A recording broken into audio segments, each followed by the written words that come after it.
우리 같이 하나님 말씀 보시겠습니다. 에베소서 6장 1절에서 4절까지의 말씀 우리 같이 한 절씩 교독하시겠습니다. 에베소서 6장 1절에서 4절까지 말씀입니다. 자녀들아, 주 안에서 너희 부모에게 순종하라. 이것이 옳으니라.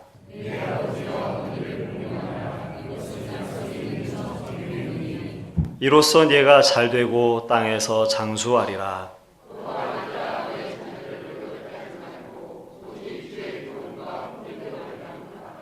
아멘. 5월달은 가정의 달이라고 저희가 합니다. 그래서 이번 주와 다음 주 오늘은 어린이 주일로 저희가 지키고, 그리고 다음 주는 어버이 주일로 지키고, 그리고 세 번째 주는 우리가 스승의 주일로 저희가 같이 지내게 될 텐데, 오늘 우리가 에베소서 6장 1절부터 4절까지의 말씀을 함께 읽었습니다. 본문의 흐름의 순서로서는 먼저 자녀들아 라고 우리를 부르시면서 너희의 부모들에게 이와 같이 행해라 라고 하시는 주의 말씀이 기록되어졌으나, 저희가 오늘이 먼저 어린이 주일이기에 1절에서부터 3절까지의 말씀은 다음 주에 저희가 함께 살피도록 하고, 오늘은 4절 말씀을 중심으로 해서 우리가 하나님의 말씀을 함께 살피려고 합니다. 우리 같이 한번 4절의 말씀을 한 목소리로 같이 한번 읽어보면 좋겠습니다. 함께 읽겠습니다. 또 아비들아, 너희 자녀를 노엽게 하지 말고 오직 주의 교훈과 훈계로 양육하라.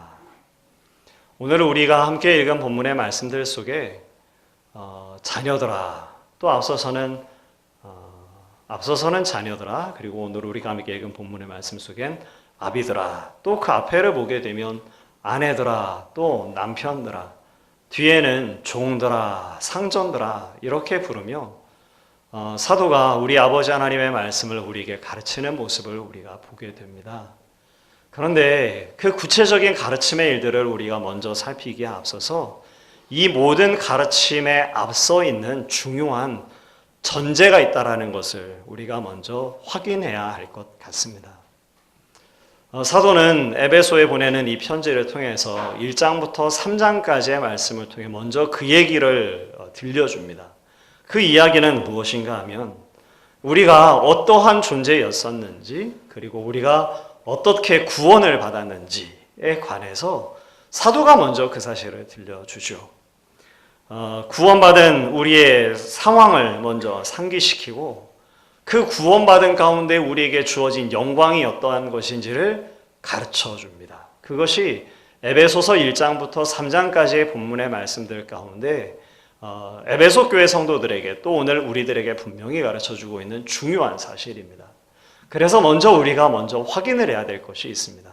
사랑하는 성도 여러분, 여러분은 우리 주님을 나의 주, 나의 하나님으로 믿어 우리 하나님의 베풀어 주신 은혜로 하나님의 백성 되신 것을 믿으십니까?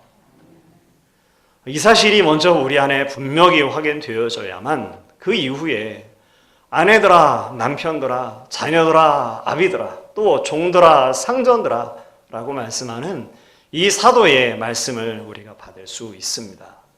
왜냐하면 지금 우리가 함께 살피고 있는 이와 같은 구체적인 각기의 호칭을 부르며 가르쳐 주시는 주의 말씀은 우리가 분명 하나님의 백성으로서 구원받은 백성이라는 것을 재확인하고, 그러니까 우리가 구원받은 하나님의 사람이라는 것을 분명히 깨닫는 자기 정체성을 가지고 있는 가운데에서 그 정체성을 가진 사람으로서, 구원받은 사람으로서, 복음의 비밀을 아는 사람으로서 그 복음에 합당하게 살아가는 것, 그것을 구체적으로 가르치고 주고 있는 말씀의 한 부분이기 때문에 그런 것입니다.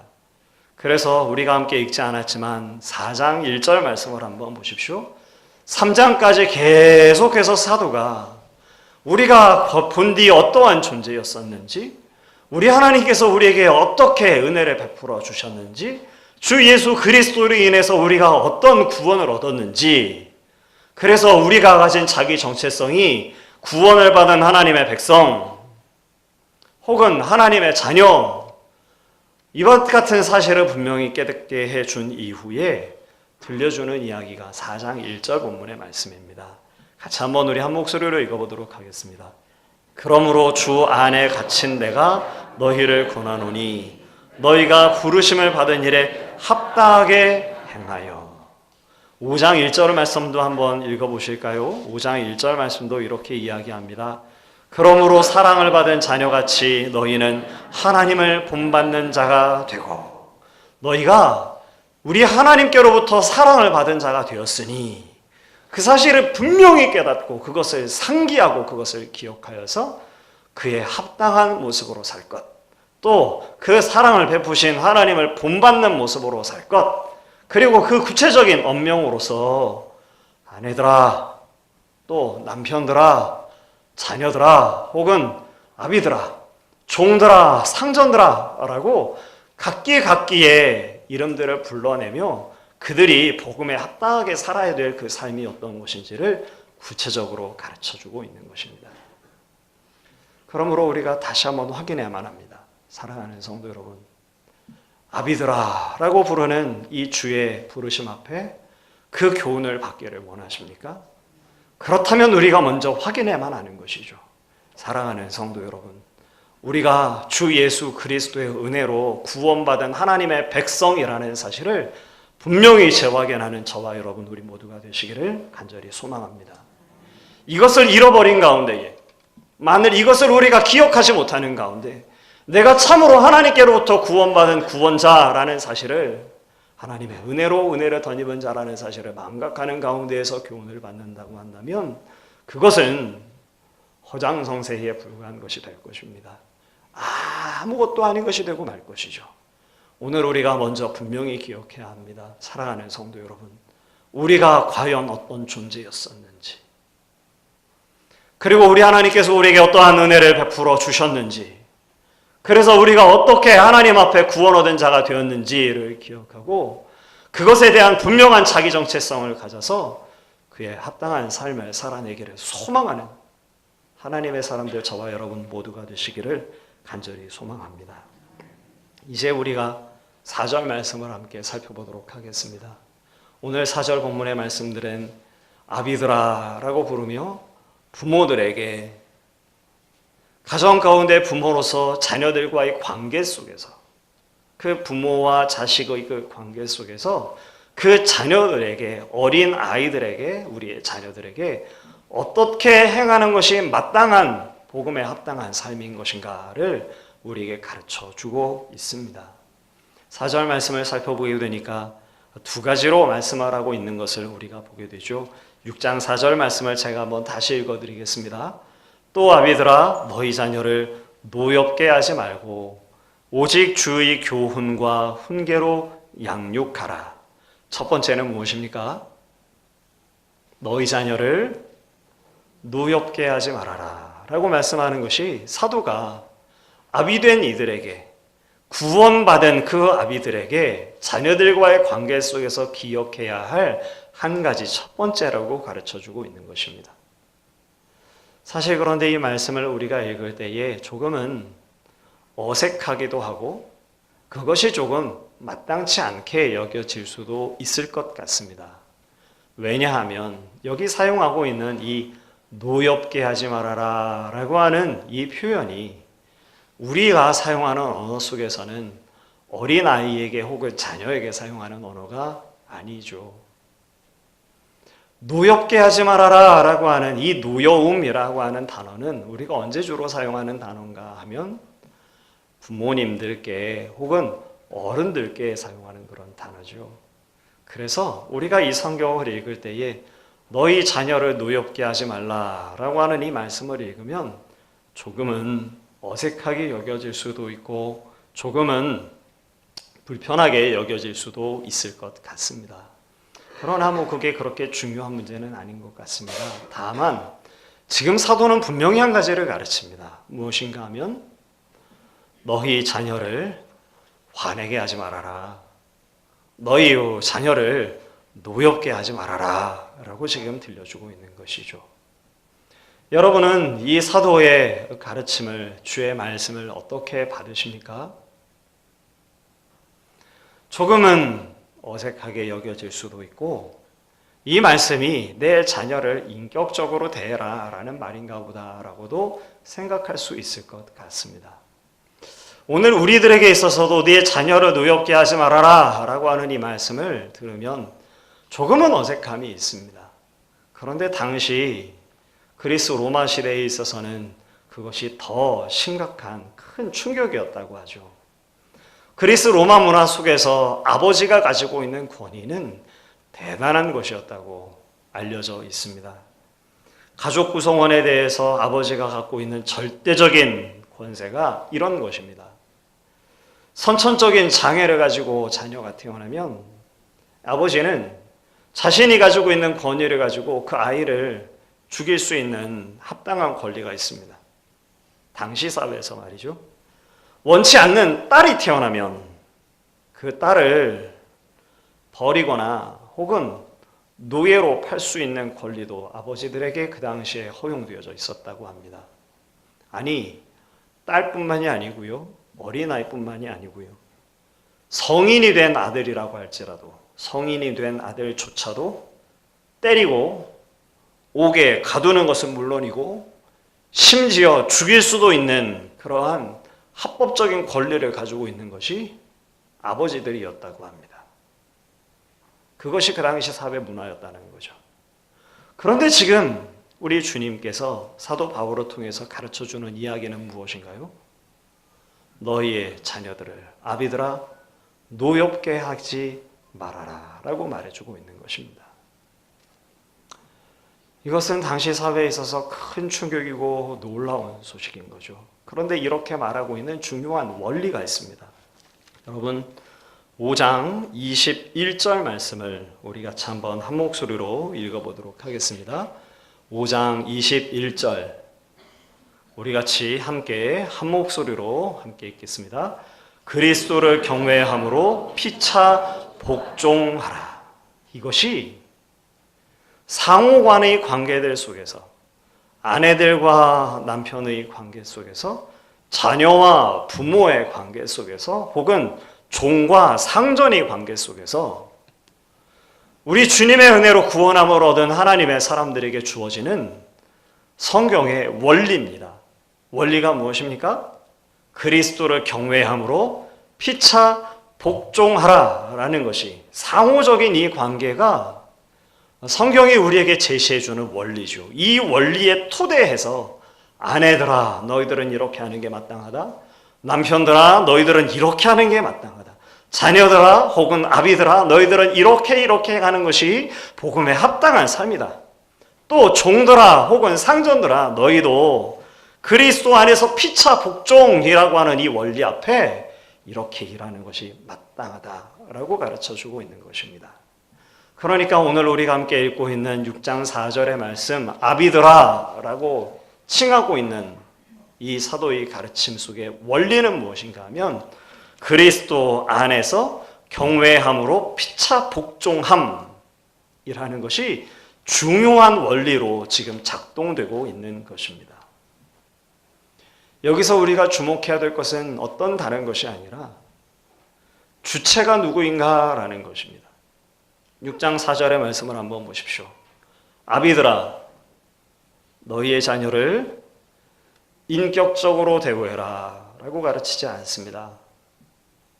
너희의 자녀들을 너무 심하게 학대하지 말아라 라고 가르치지 않습니다.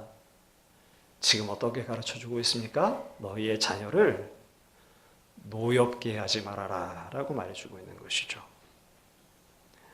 아비들아 너희의 자녀를 인격적으로 대우해라 라고 만일 말한다면 그 일을 행하는 주체는 누굴까요?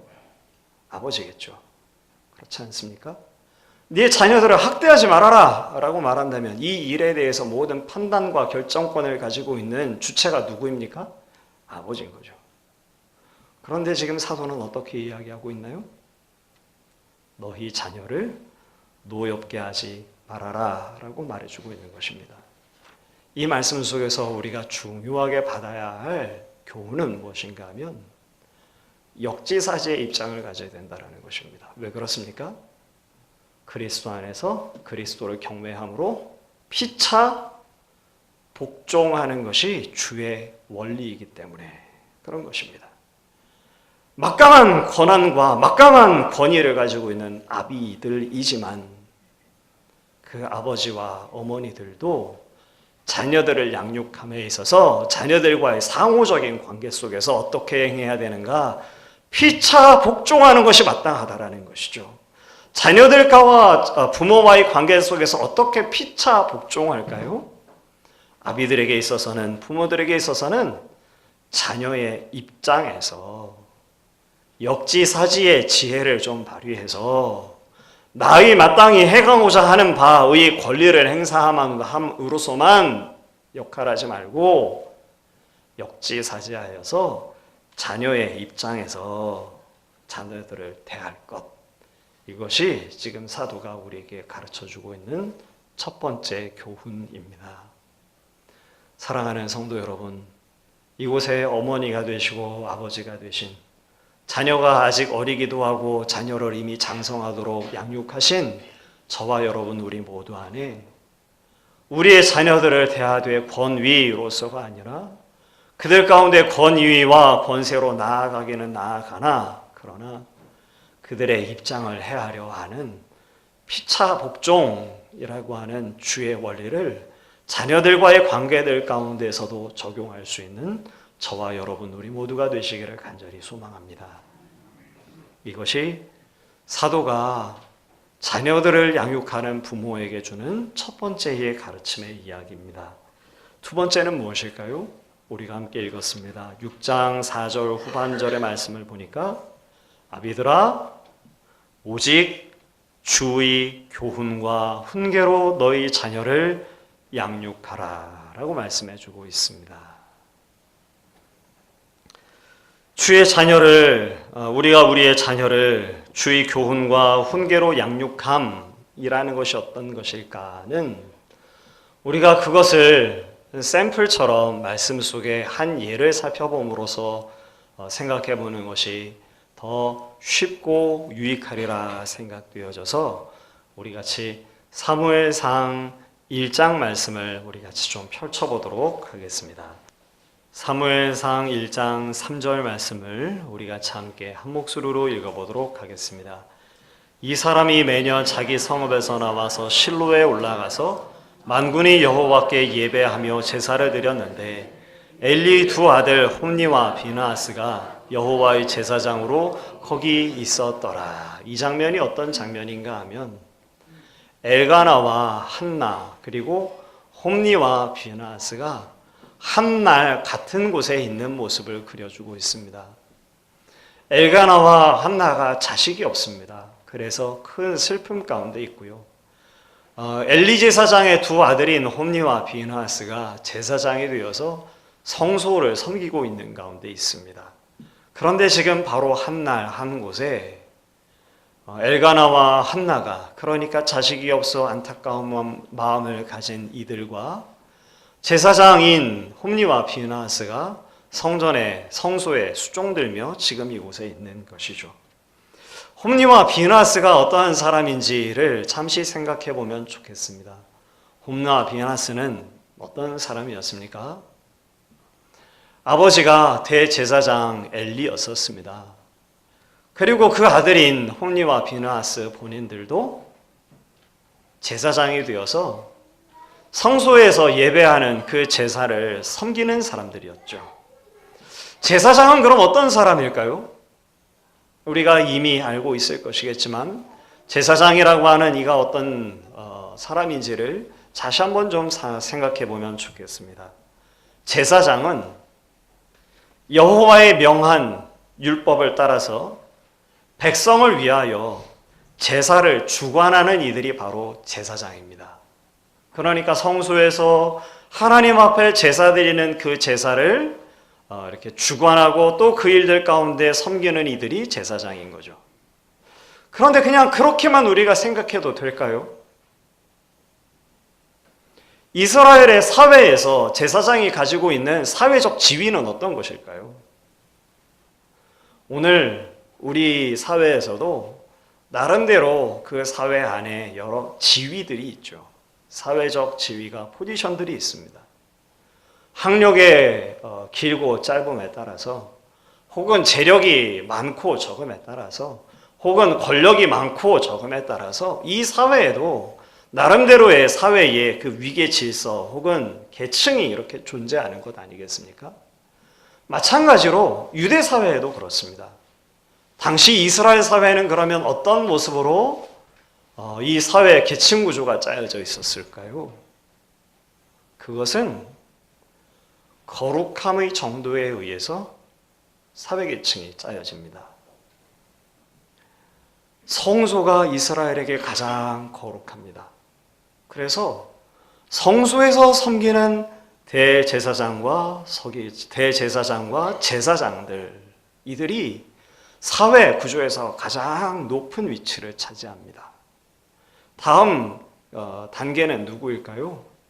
이스라엘의 남자들이죠. 성소에 얼만큼 가까이 갈 수 있는가가 바로 거기서 결정되는데, 성소에 가장 가까이 나가서 하나님께 섬기는 대제사장과 제사장들이 사회계층이 가장 꼭대기에 있고, 그리고 그 아래에는 유대 이스라엘 백성으로서의 남자들이 그 아래에 있습니다. 이제 그 밑에 누가 있을까요? 이스라엘의 여성들이 있겠죠. 여자들이 그곳에 있습니다. 그리고 더 밑에는 누가 있는가 하면 이방인들이거나 혹은 선천적인 장애를 가지고 태어난 이들이거나 혹은 질병을 가진 이들 혹은 부정한 자들이 그 밑에 계층을 차지합니다. 그래서 우리가 사사기나 혹은 룻기나 사무에서 말씀을 읽을 때 각 계층들이 어느 정도의 사회적 지위를 갖고 있을까를 생각하며 말씀을 보게 되면 더 유익함이 더 큽니다. 그러니까 지금 이 비느하스와 홈니와 비느하스는 제사장이라고 했는데, 이 제사장인 홈니와 비느하스는 어떤 사회적 포지션을 가지고 있는 것일까요? 이들은 제사장으로서 성소에서 제사를 드리는 일에 봉사할 뿐만 아니라 사회 가운데에 있어서 가장 높은 상위 클래스입니다. 이들은 가장 거룩에 대해서도 높은 수준의 거룩을 백성들에게 요구받고요, 사회적 지위도 가장 높은 이들이 바로 이 홈니와 비느하스인 거죠. 그런데 이들의 행위가 어떠한지 한번 성경을 보십시오. 2장 13절에서부터 16절까지의 말씀을 보면 성소에서 제사를 드리고 있는 홈니와 비느하스가 어떤 짓거리를 했는지를 성경 가운데 기록해주고 있습니다. 어떤 모습으로 행하나요? 제사를 드리기 위해 백성들이 제물을 가져오고 그 제물을 주 앞에 불태우고 그 고기를 솥단지에 넣어 삶으면 홈니와 비느하스가 사람을 보내어 갈고리를 그 솥단지 안에 집어넣어 걸리는 것입니다. 그리고 그 속에서 걸리는 고기들 가운데서 가장 좋은 고기를 가져다가 자신들이 차지하고 먹는 것이 홈니와 비느하스가 행하는 일들이었다고 고발해주고 있습니다. 그런데 이것만이 아니죠. 이들이 또 어떤 일을 행하나요? 백성들이 하나님 앞에 제사를 드리기 위해 제물을 가지고 옵니다. 그럼 제일 먼저 해야 되는 것이 그 짐승들을 잡고 그리고 그 기름을 주 앞에 불태우고 그렇게 제사를 드리는 것이 우선순위인데, 율법을 누구보다도 잘 알고 있는 홈니와 비느하스가 하나님 앞에 제사를 드리기도 이전부터, 그러니까 그 기름을 불태우기도 전인 상태에서 백성들에게 나아가 그 고기를 달라고 요청하는 것입니다. 요청하는 내용이 무엇인가요?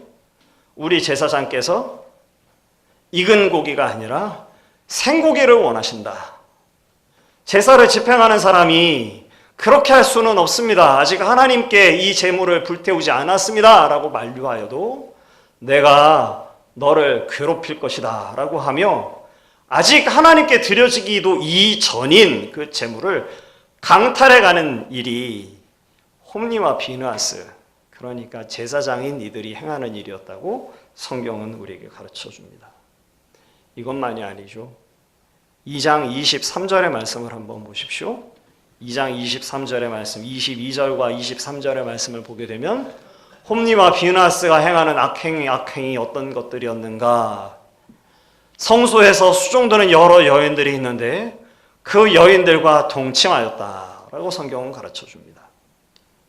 어떤 것인지 우리가 이제 쉽게 알 수 있는 것이죠. 홈리와 비느하스는 어떤 사람입니까? 대제사장입니다. 그냥 제사에 수종드는 사람이 아닙니다. 이들은 이스라엘 사회 가운데서 가장 높은 상위 클래스입니다. 사회적 지위를 가지고 있는 이들입니다. 그런데 이들이 사회적 자신들의 지위를 사용해서 무엇을 한 것이죠? 여호와의 제사를 멸시한 것입니다. 또 무엇을 한 것입니까? 자신의 지위를 사용해서 여인들을 성적으로 착취한 것입니다.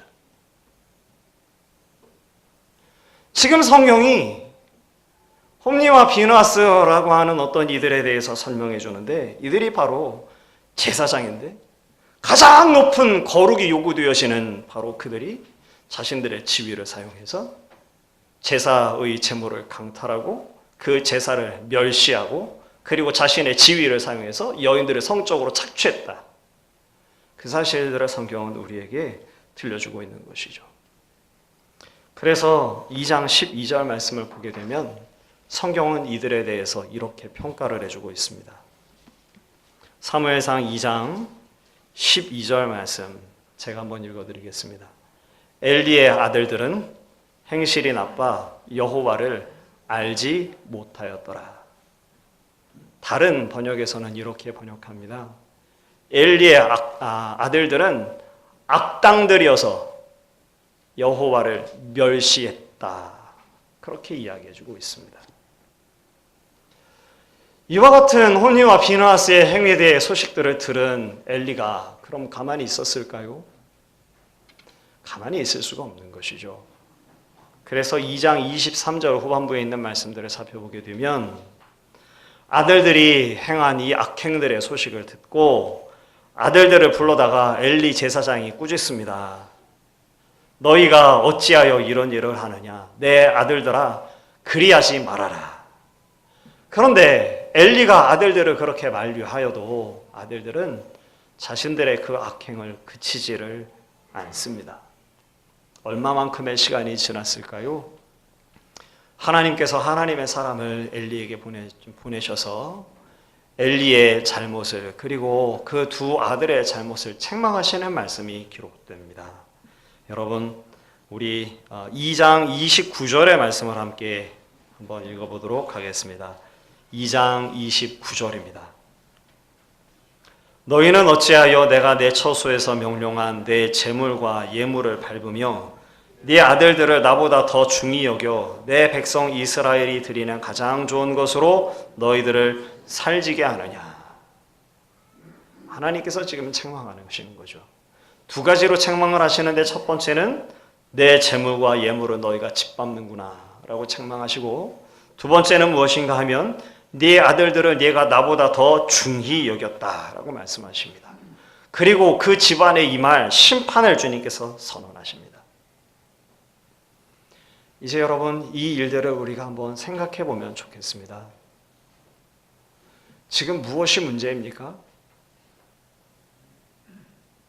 홈리와 비느하스가 그들이 가지고 있는 직무가 제사장입니다. 아버지가 대제사장입니다. 그러면 이들이 율법에 기록한 하나님의 법에 대한 지식이 없었을까요? 엘리 제사장에 대해서도 한번 생각해 보시겠습니까? 엘리 제사장이 아들의 범죄함의 소식을 듣고 그것을 간과했습니까? 아니면 가서 그것을 권면하고 책망하고 바로잡고자 했습니까? 책망하고 바로잡고자 하고 있죠. 그런데 왜 하나님께서는 엘리 제사장을 이렇게 책망하시고 심판을 선언하고 계시는 것일까요? 이상하지 않으십니까? 그 누구보다도 율법과 여호와의 법에 정통한 사람이 누군가 하면 제사장입니다. 홈리와 비느하스가 그러면 그 율법과 하나님의 법에 대해서 무지했었을까요?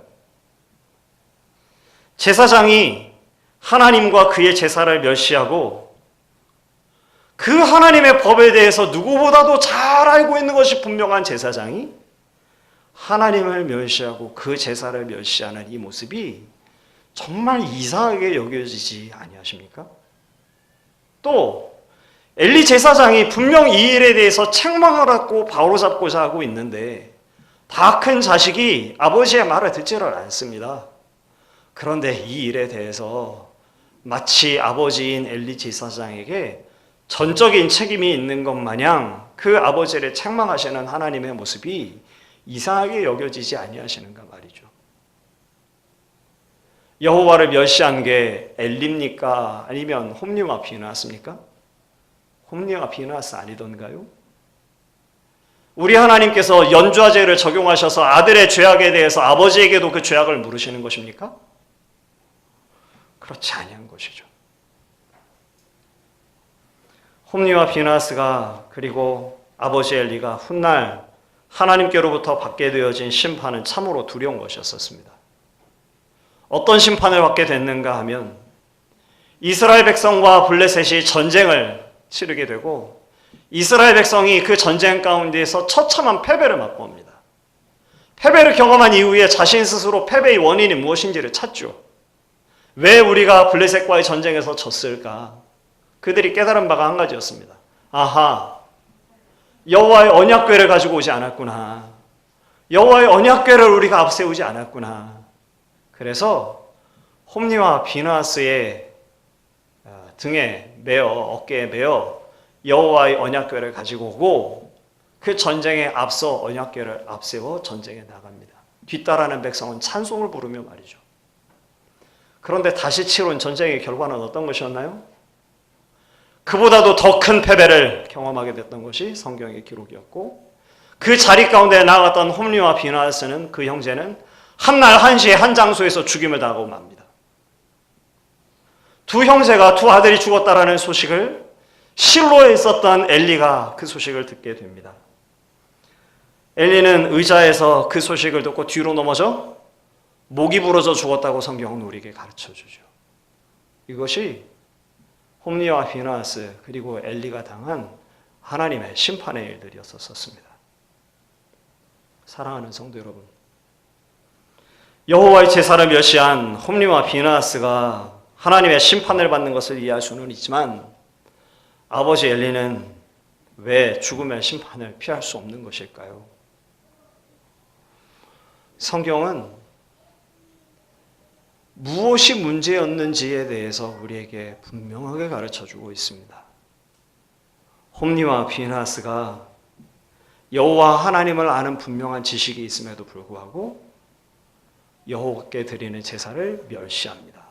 갈고리를 집어 찍히는 대로 원하는 바를 가져가고 하나님께 드리지도 않은 제물을 자신의 입맛에 따라 가져가 강탈하고 성전에서 수종드는 여인들을 자신의 지위를 이용해서 성적으로 착취하는 일들을 이들이 행합니다.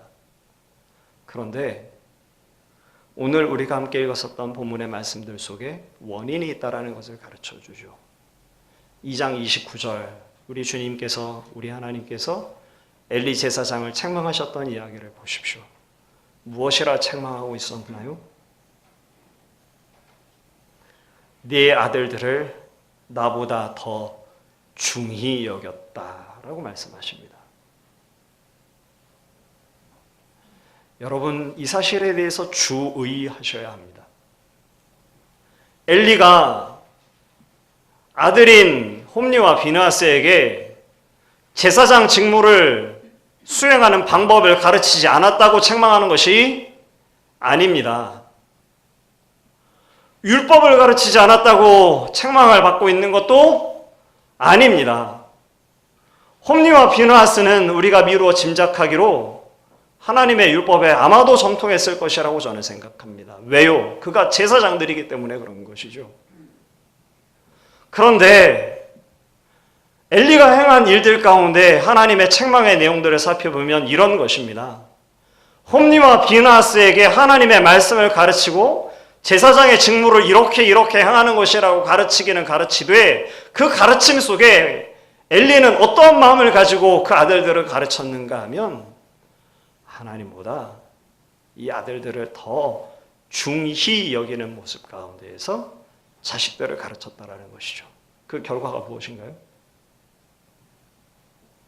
제사장의 직무를 너무나도 잘 행하는, 하나님의 말씀을 잘 아는, 주의 법도를 아는, 그래서 제사장으로서의 직무를 수행하는 데에 아무런 문제가 없는 홈리와 비느하스를 만들어내기는 만들어냈으나 하나님을 정작 두려워하지도 않고 경외하지도 않는 괴물을 만들었다고 성경은 지금 우리에게 가르쳐주고 있는 것입니다. 직무적으로 제사장의 직무를 잘 감당했습니다. 하나님에 대해서 아는 지식이 없었을까요? 주의 율법에 대해서 이들이 정통치 못하였겠습니까? 주의 율법을 정통하고 있는 것입니다.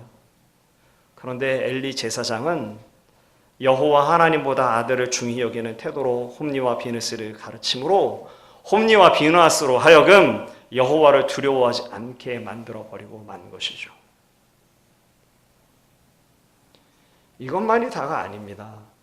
엘리의 이와 같은 일들이 엘리가 홈리와 비느하스를 그렇게 여기고 홈리와 비느하스를 그와 같은 괴물 같은 사람으로 여호와 하나님 앞에 제사는 잘 지내고 여호와의 법을 깨달아 알기도 다 알지만 정작 하나님은 두려워하지도 않고 그를 경외하지도 않는 괴물 같은 사람으로 지금 이들이 만들어졌는데 그냥 여기서만 그치지가 않습니다. 이스라엘 백성은 그럼 여호와 하나님을 어떻게 여겼을까요?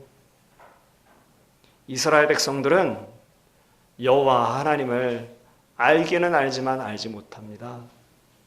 하나님을 압니다. 하나님을 어떻게 압니까? 어느 정도쯤의 수준에서 알까요? 하나님을 전쟁에 나갔을 때 전쟁의 승리를 가져다주는 강력한 무기 정도, 그러니까 우리에게 승리를 가져다주는 도구 정도의 수준으로 하나님을 압니다.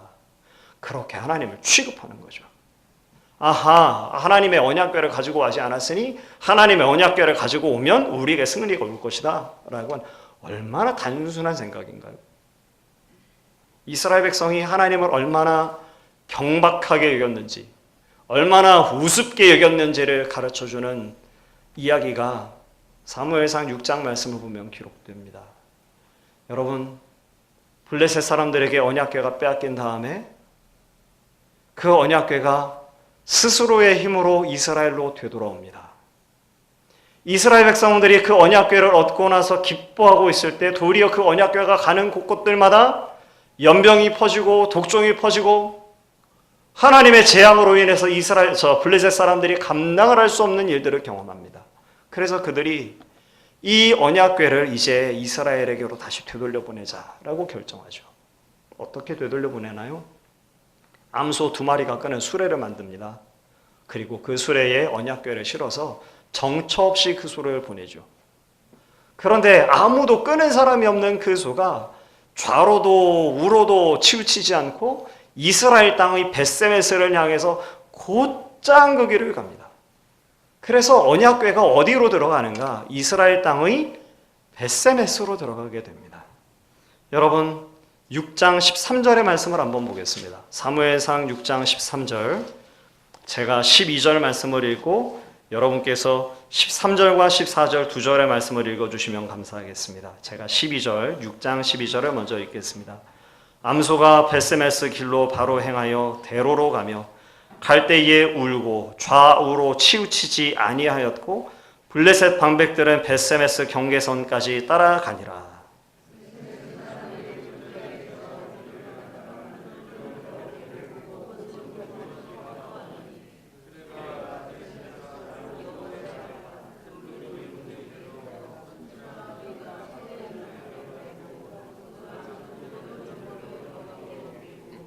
어떤 일이 생긴 것인가요?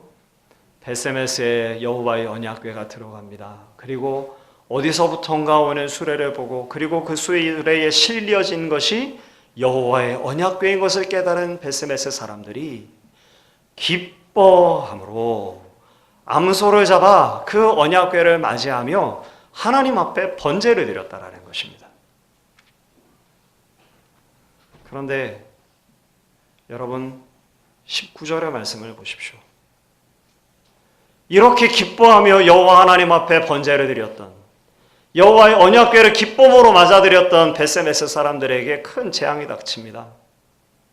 제가 읽어드립니다.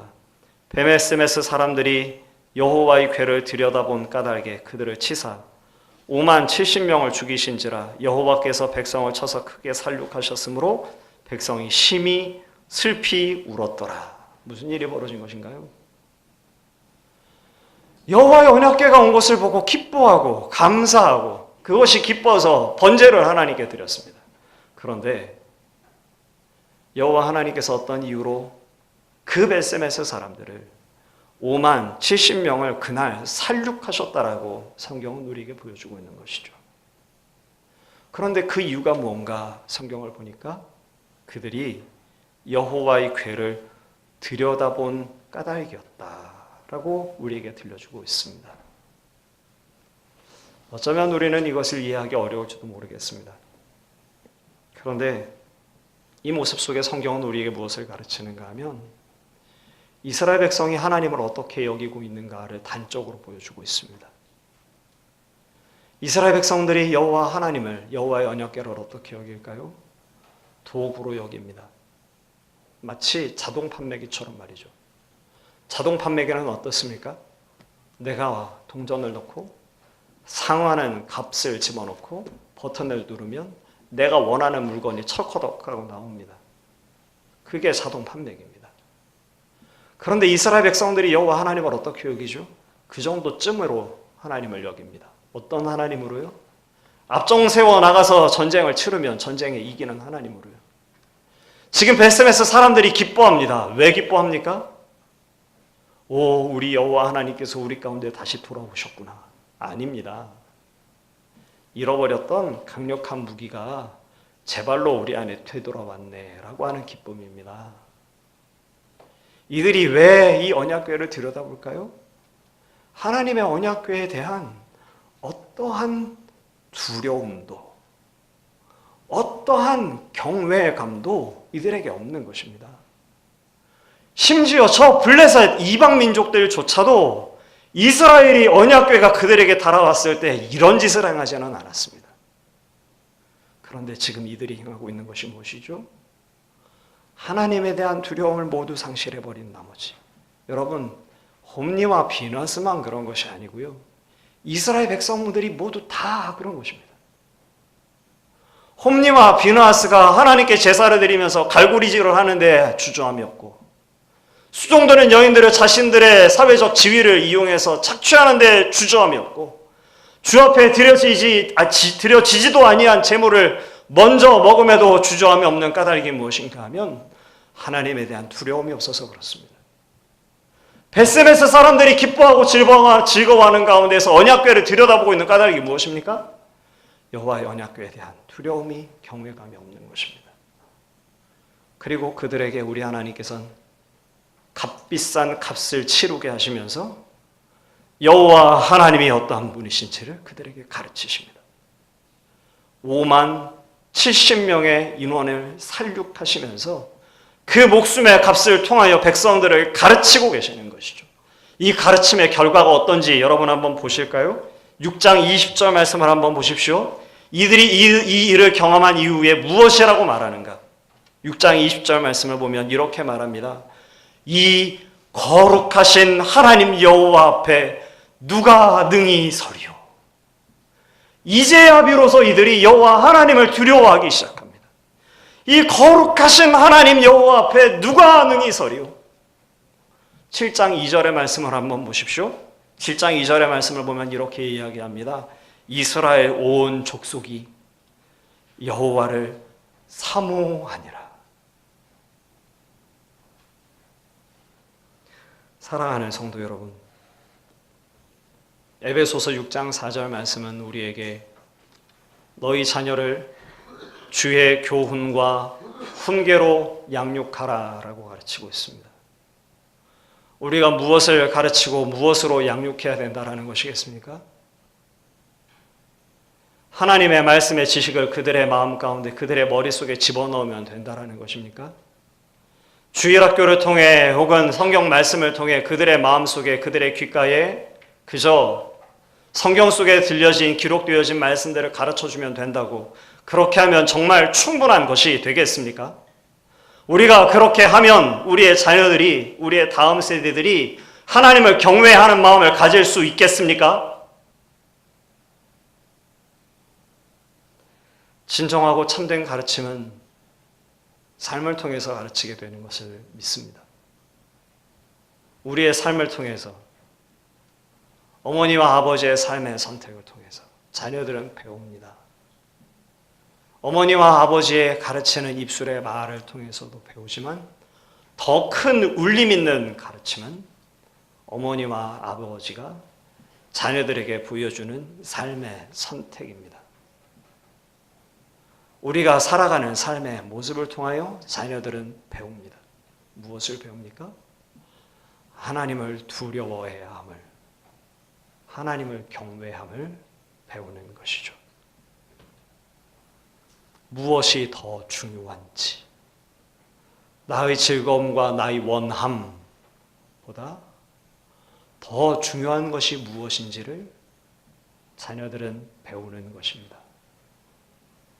오늘 간절히 소망하기는 이곳에 함께 모여져 있는 저와 여러분, 우리의 다음 세대들, 우리의 자녀들을, 그 자녀들이 나이가 어리든지 혹은 장성하기에 이르렀든지 우리의 자녀들을 우리의 입술의 말로 가르칠 뿐만 아니라 울림이 있는 삶을 통해서, 어머니, 아버지의 희생적인 선택을 통해서 가치 있는 것을 위해서 살아가는 아버지, 어머니의 삶을 통해서 우리의 자녀들을 참되게 주의 교훈과 훈계로 양육하는 복된 하나님의 사람들이 되시기를 간절히 소망합니다. 오늘 우리만이 아니라 우리 교회도 그런 것이죠. 우리가 어떻게 행해야 될까요? 우리의 다음 세대들에게 말씀을 암기시키고 그 말씀을 우리가 기능적으로 잘 가르치면 우리의 다음 세대들, 우리의 자녀들이, 우리 주일학교 아이들이 하나님을 배워 알게 될까요? 알기는 아나 하나님을 진정한 의미에서 알지 못하는 이상한 괴물들을 만들어낼 수도 있지 않겠습니까? 오늘 우리가 우리의 다음 세대들을 말씀으로, 우리의 언어로, 교양으로, 지식으로 가르칠 뿐만 아니라 교회의 교회됨을 통해서, 선생님들의 모습을 통해서, 어머니와 아버지의 삶을 통해서 우리의 다음 세대들과 우리의 자녀들을 참된 하나님의 사람으로 길러내는 귀한 하나님의 은혜가 있으시기를 간절히 소망합니다. 우리 같이 잠시 마음을 모아서 우리 같이 기도하면 좋겠습니다. 참 사랑이 많으신 우리 아버지 하나님, 오늘 우리가 주의 말씀을 안다 하면서도 참으로 우리가 하나님의 말씀을 아는가 우리 스스로를 돌아볼 때, 아버지, 우리가 하나님을 아는 지식이 너무나도 부족한 것을 주께 고백합니다. 하나님, 우리가 하나님을 아는 듯 하나, 하나님, 우리가 하나님을 경외하거나 혹은 주님을 참으로 사모하는가를 우리가 살펴볼 때, 아버지, 또한 우리가 그렇지 아니한 것을 발견하므로 주께 회개하여 주 앞에 나아갑니다. 아버지, 우리를 용서하여 주시고 하나님, 우리를 새롭게 해주시고 은혜를 덧입혀 주셔서 하나님을 알되 하나님이 어떠한 분이신가를 우리가 온전히 바르게 알 수 있도록 주님 도와주시옵소서. 그 하나님을 알므로 하나님을 친근히 알 뿐만 아니라 또 하나님을 두려워하는, 하나님을 사랑할 뿐만 아니라 하나님 앞에 두려워하는, 경외하는 우리가 될 수 있도록 아버지 도와주시고, 하나님, 우리의 다음 세대들, 특별히 우리의 자녀들을 주께서 기억하셔서 이들이 하나님을 알되 하나님을 온전히 아는 이들이 될 수 있도록 아버지 도와주시옵소서. 이들에게 우리 하나님이 어떠한 분이신가를, 우리가 갖는 신앙이 어떠한 것인가를 바르게 가르치고 전수할 수 있는 지혜를 더하여 주시옵소서. 가정마다, 어머니마다, 아버지마다 그 은혜를 주시고, 하나님, 교회를 섬기는 자녀들, 우리의 아이들을 가르치는 교사들을 주께서 기억하여 주셔서 이들에게 하나님, 우리의 자녀들을 올바로 가르칠 수 있는 힘과 능력을 주님 더하여 주시옵소서. 오늘 우리가 부족함을 가지고 주 하나님의 도우심을 구하오니 아버지, 우리를 도와주시옵소서. 예수님의 이름으로 감사드리며 기도합니다. 아멘.